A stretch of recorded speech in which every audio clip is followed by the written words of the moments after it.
নমস্কার, সকলকে জানাই জন্মাষ্টমীর প্রীতি, শুভেচ্ছা ও অভিনন্দন। ভাঙা গলায় ভিডিওটা রেকর্ড করছি, ভুল ত্রুটি হলে ক্ষমা করবেন। দিনটা ছিল জন্মাষ্টমীর দিন। আমাদের অলমোস্ট সব কিছুর প্রিপারেশন শুরু হয়ে গেছে। যেহেতু পুরোহিত মশাই দিয়ে এবারে পুজো করাতে নেই আমাদের, তাই যতটুকু নিজেরা পেরেছি গপুকে সন্তুষ্ট করার চেষ্টা করেছি। গপু তো আমার ভাইয়ের মতো, ও নিশ্চয়ই খুশি হবে। সব কিছুই প্রায় হয়ে এসেছে। এদিকে নারকেল নাড়ু হচ্ছিল, এদিকে তালের বড়া, আর আমি এদিকে লুচি ভাজছিলাম।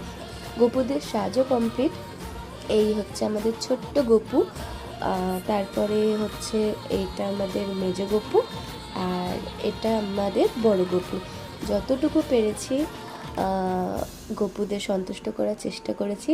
আর আজ এই শুভ দিনে একটা খুশির খবর, যেটা হচ্ছে আমার যে ইউটিউব চ্যানেল, সেখানে 100 সাবস্ক্রাইবার কমপ্লিট হয়ে গেছে।